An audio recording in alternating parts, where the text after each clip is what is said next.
Domenica 18ª del tempo ordinario, anno A, 2 agosto 2026. Dal Vangelo secondo Matteo. In quel tempo, avendo udito della morte di Giovanni Battista, Gesù partì di là su una barca e si ritirò in un luogo deserto, in disparte. Ma le folle, avendolo saputo, lo seguirono a piedi dalla città.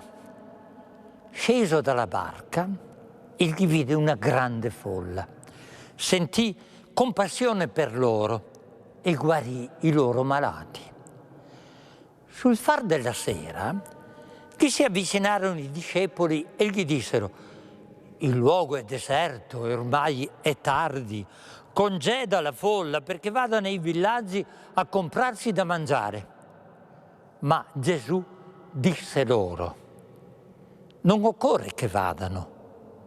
Voi stessi date loro da mangiare».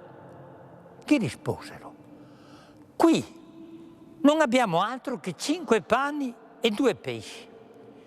Ed egli disse: «Portatemeli qua».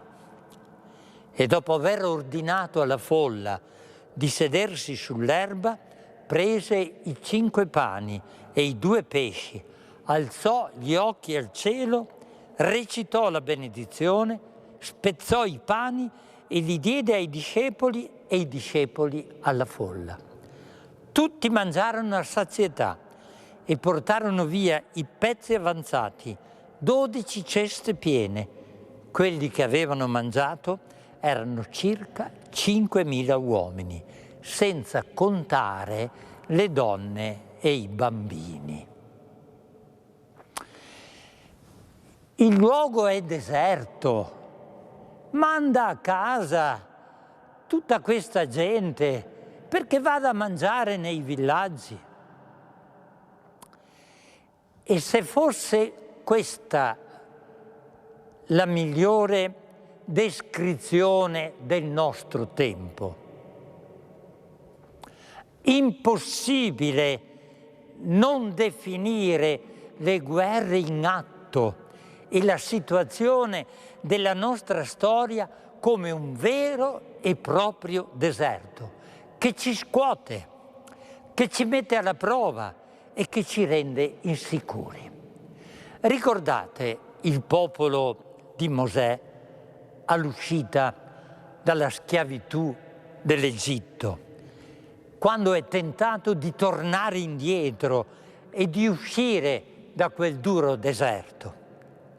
Qui i discepoli di Gesù seguono ancora la strada più semplice e chiedono a Gesù di congedare la folla, vadano a fare la spesa e si arrangino da soli.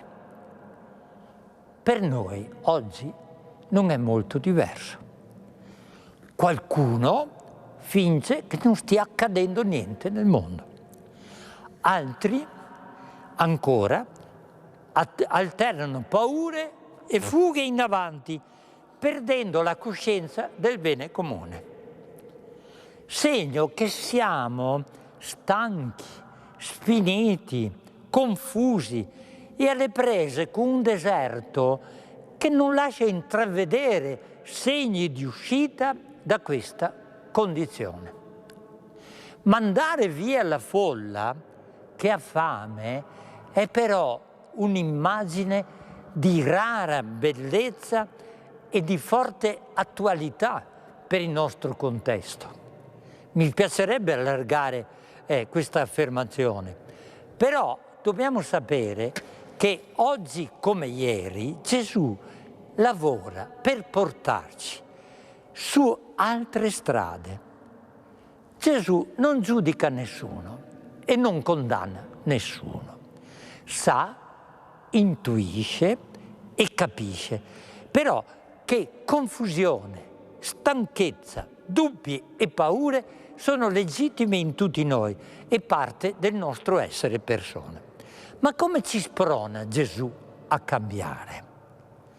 Chiedendoci come ha fatto con i discepoli, di farci carico di chi è più stanco di noi, di chi è senza cibo, di chi vive in mezzo ai topi. Date voi stessi da mangiare. I discepoli, avete sentito, restano spiazzati, non sanno cosa dire e ribattono in modo vero e diretto. Non abbiamo il cibo necessario per sfamare tutta questa folla. Ma lo stesso diciamo noi. Come facciamo a convincere persone a fidarsi di Gesù, delle sue proposte, dei riti che lo rendono presente? Come facciamo a aiutarli ad acquisire la sapienza del Vangelo? Come facciamo ad aiutare i tanti giovani che, confusi e spaesati, restano svegli di notte per poi trovarsi intontiti il giorno dopo? Forse è arrivato il momento che la nostra fede faccia un salto in avanti e anziché scappare dal deserto, impari ad abitare il solo spazio che è promessa e premessa della terra promessa. Anche perché senza deserto nessuno di noi fa una vera esperienza di libertà.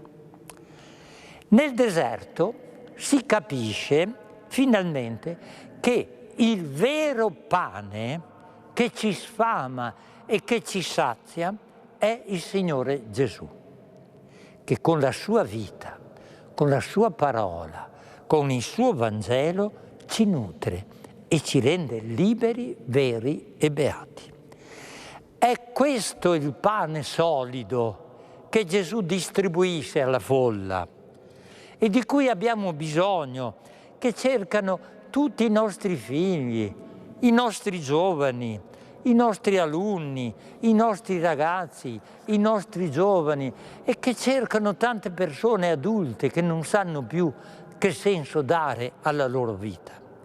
Gesù non ha fatto tanti giri di parole, ha detto con chiarezza: voi stessi date loro da mangiare, che può suonare come occupatevi voi di loro, occupatevi voi del deserto nel mondo, date l'esempio, fatevi capaci di vivere per gli altri, testimoniate che il solo servizio ed il perdono rendono beati, ma anche state attenti, perché i vostri figli assimilano e riproducono il vostro stile di vita.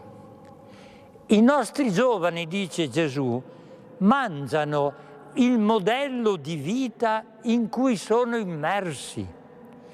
E se questo è intriso di consumismo, di indifferenza e di individualismo, i nostri giovani diventano così. La proposta di Gesù per noi e per i nostri giovani oggi è molto liberante. Prendete, mangiate, ascoltate la sapienza del pane che è Gesù, che permette attraversare il deserto senza fuggire e senza cacciare nessuno. Quando la comunità cristiana esce dal precetto e dall'obbligo per entrare nello spazio dell'ascolto, dell'incontro, della preghiera, della condivisione, della festa comune, il diventare cibo per chi ha fame e sete di libertà fa star bene, rende felici e migliora non solo la vita individuale, ma anche questo nostro povero mondo. Buone vacanze ancora a tutti. Caro Gesù, ecco la preghiera per i bambini. Non ho trovato in questo racconto il ragazzo che ti consegna i 5 pani d'orzo e i 2 pesci. Il Don mi ha detto che quel ragazzo c'è nel Vangelo di Giovanni, ma noi quest'anno leggiamo quello di San Matteo. Ho visto però che la sostanza non cambia. I discepoli vogliono mandare la gente a comprarsi da mangiare. Tu però fai capire loro che non tutto nella vita si può conquistare e acquistare.